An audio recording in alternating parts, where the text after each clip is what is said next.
Eh bien, salut à toutes et à tous, c'est Loris, l'admin de PokéXP, et aujourd'hui on se retrouve pour une vidéo un peu particulière, la première vidéo d'une nouvelle espèce de série sur PokéXP, donc c'est PokéXP History.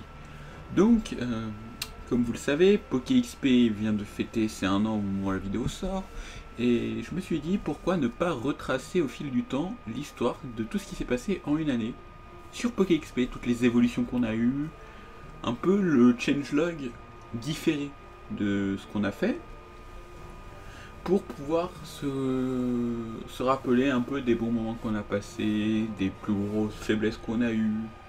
Voilà, j'ai des nombreuses archives qui traînent, pas forcément au niveau des screens, mais plus au niveau du contenu des news, vu que tous les changelogs avaient été conservés. Donc on se retrouve pour cette nouvelle petite série. Voilà, voilà. Et donc... le premier épisode concernera l'ouverture mystérieuse de PokéXP et de la bêta qui s'était passée avant.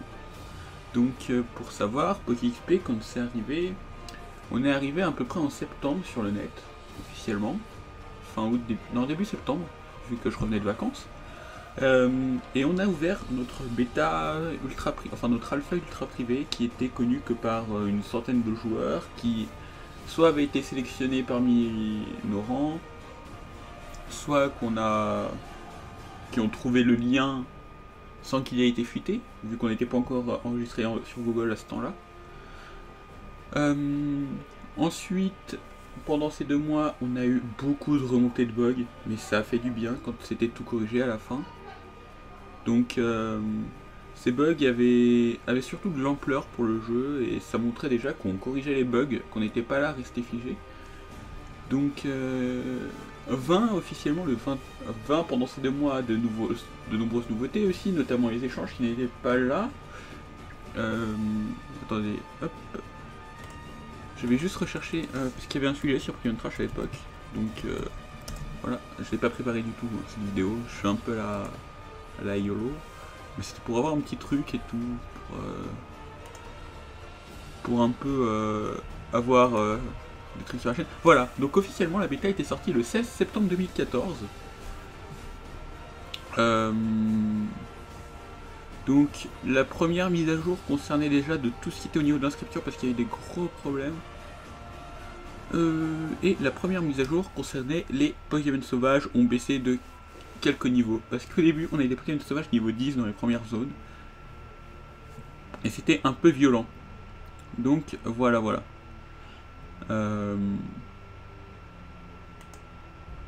Donc après on a eu les échanges qui sont arrivés directement après et on a eu l'ajout de beaucoup de choses dès le 20 septembre. Le 20 septembre ça a été un peu une première grosse update, même si elle n'est pas au niveau de ce qu'on fait maintenant. Je vous avoue que c'était une mise à jour que j'ai fait en 4 jours.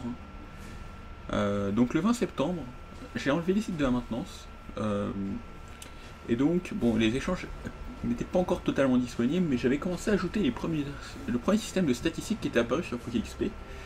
Et pour ceux qui ont des souvenirs et tout, les cadeaux de guildes. Et oui, bon, ils ne sont pas revenus dans cette version des guildes, ça pourrait revenir par la suite. Pour le moment, on n'a pas prévu ça. Et donc à ce moment de cette mise à jour, j'avais ajouté une nouvelle ball qui était la Gold Ball, mais qui a jamais eu une grosse utilité à part pour un event en particulier. Et j'avais réécrit pas mal de petits systèmes comme l'herbe et la pêche qui ont été aussi réécrits dans cette mise à jour. Et aussi, bah, c'est à l'époque on avait encore Pikachu, Carapuce et tout. Donc voilà. Et Pichu évolue au niveau 18 tiens, dans cette mise à jour. Voilà, je suis en train de remonter un peu au fur et à mesure des mises à jour. Donc, le 26 septembre, donc 6 jours après, il y a eu la deuxième grosse mise à jour qui était arrivée, donc ça commence à dater. Hein. C'était le premier système des échanges. Donc, c'était une update des échanges qui était aussi une refonte totale, comme on a fait un peu en... C'était quoi, en septembre que j'avais sorti sur PokéXP, si celle-là? Bah ça devrait coïncider au niveau des dates, à quelques jours près. Donc j'avais rajouté des caractères au niveau des pseudos, notamment l'apostrophe inversée, je sais pas comment on explique ça. Donc j'avais aussi ok, d'accord, j'avais fait ça. Les XP étaient toutes les minutes et des heures. Bon, j'avais dû renerf au bout d'un moment parce que ça devenait n'importe quoi. Je me souvenais même pas que ça avait été comme ça à une époque, je vous avoue que ça commence à dater. C'est vrai que c'est assez vieux. Et ouf. Alors là ça fait mal parce que 14 jours après, j'avais sorti qu'une petite mise à jour. Bon, ça, ce bug est revenu malheureusement. Enfin c'est des bugs qui sont revenus au bout d'un moment. Malheureusement. Donc Légendaire déjà avait un sexe à l'époque défini, automatiquement, Dark Souls était automatiquement phénoménal. Donc j'avais corrigé ce bug, mais maintenant il prend un type au hasard, un sexe au hasard. Donc c'est ça revient au même quoi. Et donc ouais, pour le moment il n'y avait rien eu d'autre. Donc ah voilà. Donc le 17 octobre, donc je crois ouais 8 jours après, je venais de sortir une nouvelle map, donc Rock Island. Je pense avoir encore des rendus de Rock Island. Ça devait être un peu... Ah, c'était quoi Rock Island? Attendez, Rock Island. Ça me questionne en fait de savoir ce que c'est Rock Island. Parce que ça commence à dater, c'est vrai. Donc, pour information, les maps sur PokéXP à l'époque, elles ressemblaient pas du tout à celles-là. Normalement, je les avais encore sur mon PC jusqu'à peu. Mais avec le clean-up régulier de ce que je fais de PokéXP, je les ai peut-être pas... Donc attendez, je vais chercher sur AVL. Peut-être que je les ai encore. Tac, tac, tac. Map. Ah, Rock Island, ça devait être Croix-sa-Ville. Croix-sa-Ville avec une arène? Ouais. Non, ça devait être des maps encore avant. Je devrais peut-être les avoir en stock. Donc voilà. Donc j'avais ajouté aussi le système d'arène qui était arrivé. Donc voilà. Donc les combats PNJ avec des petits trolls évidemment dans le changelog en référence à un autre projet concurrent que je ne supporte pas du tout. Parce qu'à l'époque je trollais beaucoup, maintenant on est obligé d'avoir cet aspect professionnel qu'on peut plus... On peut plus se baser un peu comme à l'époque où on est là en mode YOLO, on s'en bat avec. Enfin, s'en bat avec méchant, voilà. Maintenant on a une image à tenir, on a du respect imposé. Avant on s'en foutait un peu. On n'avait pas d'image parce que le projet il n'avait pas de grande ampleur et tout. Donc voilà. Donc là, il y en avait beaucoup qui demandaient encore de la pub à cette époque, et elle est arrivée la pub juste après. Donc on avait ajouté le système de code, et là sont arrivées officiellement les mises à jour nommées patch. Et donc on dit commencer directement au 6 parce que les autres je les avais sûrement pas postés. Et donc c'était le début de l'ajout des attaques sur tous les Pokémon. Voilà. Les combats de joueurs étaient de retour et j'ai corrigé tous les bugs qui traînaient entre les herbes, la pêche, la boutique, les guildes et les combats. Sauf que les guildes, bien sûr, ça a jamais marché. Et oula. Ah oui, non, mais en fait, le jour même, j'ai balancé 3 patchs. Enfin, dans les 3 jours à peu près.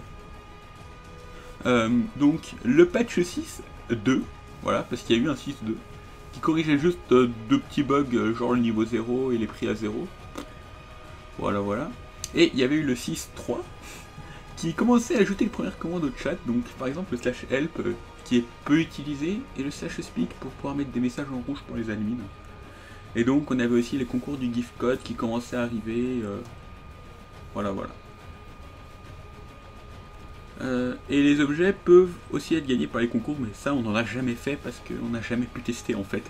Si ça marche pas, on va un peu paraître pour des boulets. Voilà. Et donc je trollais à mort en disant pour le patch 7, on le fera dans la semaine prochaine, je pense. On a eu des contretemps sur les dresseurs, désolé. Bon. Donc il y en avait des personnes aussi qui me demandaient si le jeu allait être en open source. Donc voilà. Voilà. Et je commençais à rager parce que j'avais eu un bug de PC à ce moment-là où j'avais carrément dû tout le réinstaller. Voilà, bon je l'ai réinstallé 2 fois depuis le début de Petit XP, 3 fois au total même. On peut dire que je suis un peu chanceux. Donc voilà. Ajout d'une map, Ecum City. Ecum City que vous connaissez maintenant, elle ressemblait pas encore totalement à ça. J'ai pas de chance parce que j'ai pas un rendu de l'ancienne version d'Ecum City. Malheureusement, je l'ai peut-être acquis par. Bref. Ah, attendez, je pourrais peut-être vous la mettre au moment de la vidéo si j'oublie pas. Donc Ecum City n'avait pas le même rendu qu'actuellement. Voilà, donc ce qu'il y avait en plus et en moins, c'est simplement qu'il y avait des Pokémon qui traînaient, les PNJ n'étaient pas les mêmes. Et voilà, je pense que c'est à peu près tous les seuls changements qu'il y avait. Peut-être 2-3 styles qui étaient moins beaux, ou je sais pas. J'essaie de retrouver la map que je parlais tout à l'heure, mais je ne dois plus la voir dans les dossiers de map. Non, je sais plus. Bref. That's not the problem.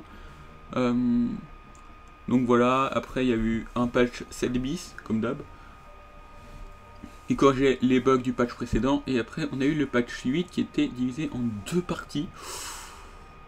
Non, c'était que...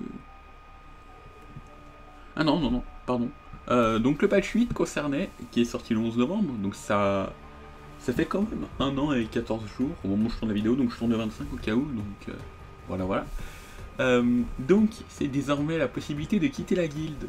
Parce que voilà, les guildes, il faut savoir que, comme je l'ai dit, elles ont longtemps été buggées à l'époque, et elles l'ont toujours été. Hein. Donc voilà, et on pouvait accepter les invitations de guildes désormais. Donc en gros, on pouvait pas aller dans les guildes, c'était très drôle. Donc voilà, bon après il y avait un système de canal privé qui a été vite remove parce qu'il faisait beaucoup bug, enfin vite remove au bout de quelques mois. Et donc, on avait des gros changements. Là, on attaquait le dernier patch. Qui, le 23 novembre, donc c'était quelques jours avant l'ouverture. Donc c'était 2 jours avant celui-là, une année avant. Oh, enfin, pour le moment où vous regardez la vidéo, 6 jours avant. Donc le footer avait été commencé à gérer. Donc le footer, actuellement, on n'en a plus. Avant, à savoir que c'était l'endroit où on avait écrit notre Twitter et tout. Maintenant on l'a rangé en haut dans le menu et tout, mais voilà. Donc on avait pas mal de petits changements au niveau des objets, le forum était passé en full screen, on avait ajouté les profils de guild. Voilà, donc vous voyez, c'était un vieux patch quand même. Sincèrement, là on se retrace toute l'alpha. Donc voilà, ça remonte. Ça me met les larmes aux yeux et tout. Sincèrement, je peux vous avouer que je pensais jamais tenir une année en vrai. Parce que voilà. Donc voilà, le 29 c'était la première sortie. Sur un Pokémon Trash c'était le 27 que c'est affiché, sauf que le problème c'est qu'on a eu des problèmes entre le 27 et le 28, donc elle est sortie officiellement le 29. Faut savoir s'il y en a qui vérifient et qui se rendent compte que... Voilà. Donc le 27 ça a été le reset des comptes si je me trompe pas. Tac, attendez, de retour, 17h32 le 27 novembre. Reset des profils, voilà, c'était bien ça. Donc voilà, ce fut un peu la dernière mise à jour avant la sortie, qui ajoutait uniquement quelques petits trucs. Donc voilà, il y avait le favicon avec la petite gemme d'XP que vous pouvez voir en haut dans votre barre d'onglet. Les combats de PNJ et d'arène étaient en fin de retour, parce qu'il y en a eu pas mal de soucis aussi à ce niveau-là. Les maps, elles ont été optimisées à fond, et niveau chargement.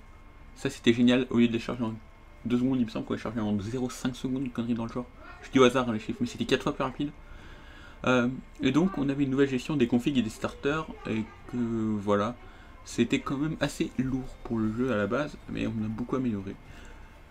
Donc voilà, c'était la première vidéo de Pokéx History. Donc j'en ferai sûrement d'autres, une peut-être toutes les semaines ou les 2 semaines, parce que voilà, c'est quand même assez lourd niveau montage après, vu qu'il faut se dire quel élément je cale et tout. J'espère que ça vous a plu, n'hésitez pas à lâcher un petit like, parce que c'est rare que je fasse des vidéos comme ça, en mode improvisé, et surtout des vidéos de plus de 5 secondes. Non voilà, je rigole un peu, mais on tente là de faire des vidéos un peu plus longues, donc elles devraient durer 15 minutes à peu près, hein, voilà, de ce que je vois actuellement sur le timer. N'hésitez pas donc à lâcher un petit pouce bleu, à vous abonner, à faire quoi, à m'offrir une Ferrari. Donc voilà, merci à tous d'avoir regardé, bye bye.